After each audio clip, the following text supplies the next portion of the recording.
Ioana Covei. I'm the president of the Romanian Association for Debate, Oratory, and Rhetoric. I've been doing debate for about 17 years, and I've been a debate coach, trainer, organizer, and a debater myself. And I also went to competitions, which was fun. Hi, I'm Roxana Marin. I am a teacher of English and Gender Studies at Coachbook Bilingual in Bucharest.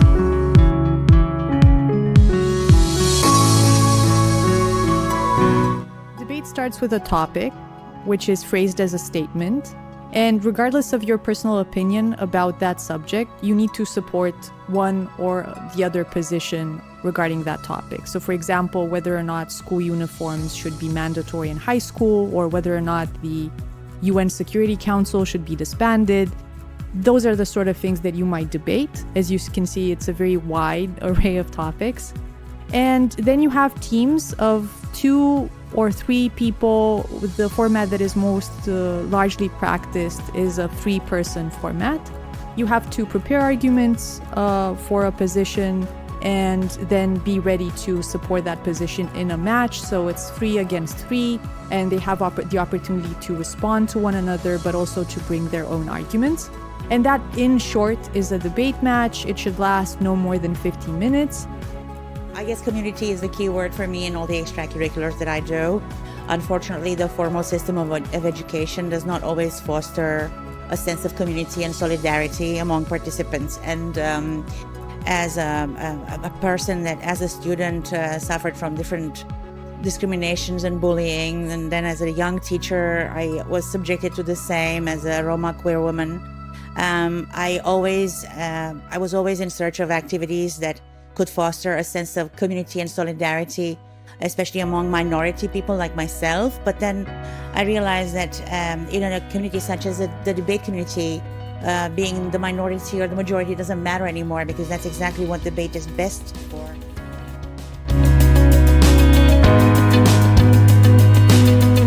You need to have someone who coordinates and who teaches debate to students, be they high school students, college students. We have some middle school clubs as well.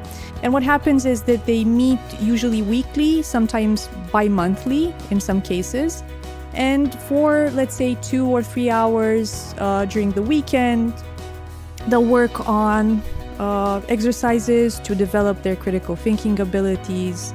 They'll learn things like, for example, what logical fallacies are and how you can identify them. But they'll also practice a lot. So you can have debate matches. You can have debate matches between the members of your own club, but you can also have friendly matches with other debate clubs, with students of other debate clubs.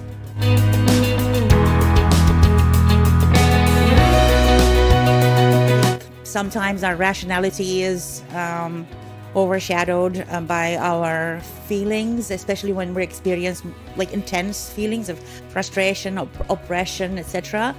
And I learned, as a lot of my students have learned as well, that sometimes having good skills, building arguments and presenting them works a lot more in your favor than voicing anger and frustration in the face of oppression or injustice. Firstly, public speaking.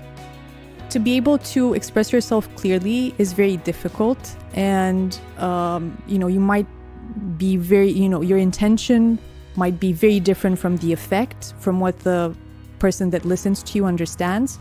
Debate helps you make that distance, shorten that distance to an extent. Be clearer, be more persuasive. Secondly, it makes you a better critical thinker.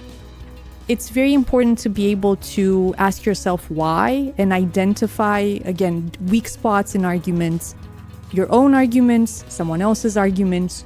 Both of these are very important. It's how you become, again, a more mature person, a better citizen, all of these things.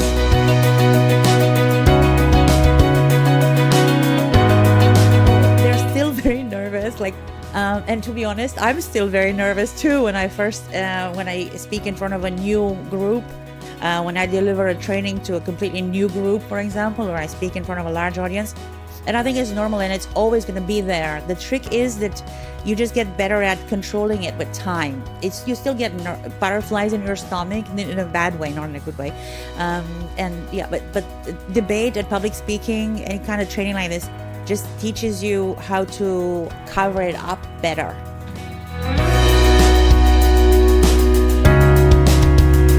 I've spoken to some associations that work especially with kids that are from disadvantaged backgrounds.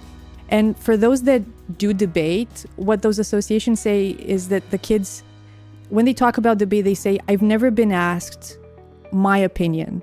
And with debate, I got to speak my mind. I got to, again, go through this process of creating arguments. And I feel, my self-esteem has grown. And this is actually something very important because I think in debate, we often talk about debate as an elite sport. But in practice, debate has been used to work with students that were not very engaged in school. They were not performing very well academically. But through debate, they, again, got a bit more self-confidence, maybe became interested in different topics through debate, and then did a bit better in school, right? So their academic performance also improved.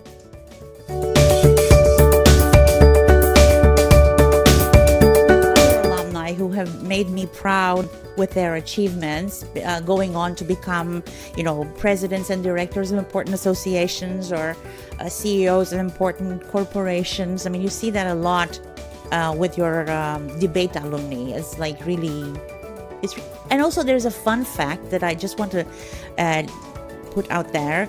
It's not just for professions like, political scientists or law professionals or anything to do with like discourse management that debate is useful for talking about future careers. One of the most interesting times in my life as a teacher was when a former student of mine, who's an IT professional, we met again like years after they had finished, and we're just having a chat, and he said, I owe you my first job in IT. And I said, why? And he said, well, because when I went for my first interview with this IT corporation, I don't know what it was, Oracle, one of those, whatever, like a big one. He was a newbie, right? He was at entry level. And the person, back then, they didn't recruit people via these recruitment agencies. They used to recruit directly, like the companies would hire people directly. This was like 2000, very little. And the person that interviewed them said, I'm going to hire you because it says debate and public speaking in your resume, and I need a team leader that can explain things clearly to people and make good presentations. The set of skills you develop will come in handy no matter what you do with the rest of your professional life.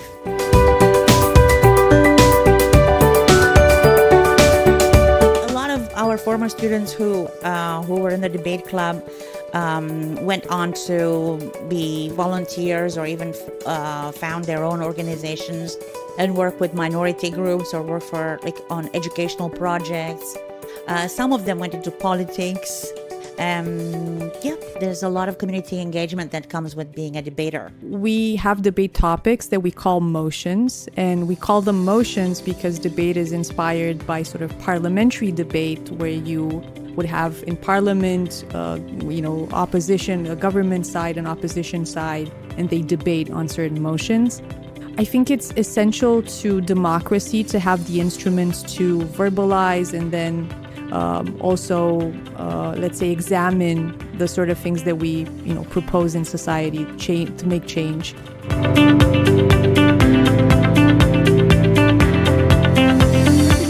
You might change your mind. You might realize that actually people that you couldn't stand before actually have a point, or at least have a more nuanced position regarding a certain topic.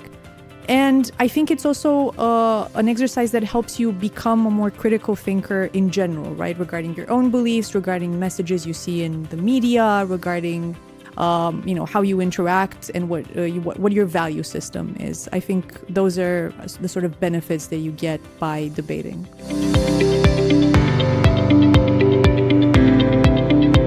Still, just take it over. And all you have to do is just be there and make sure that everybody is understanding the legal requirements of different settings, and the parents are in on it, and they understand. Everybody understands what's going on. But as far as how much work you actually have to do, it's very little. It's one of the best extracurricular for a teacher to do because it requires the least amount of work and the greatest amount of satisfaction.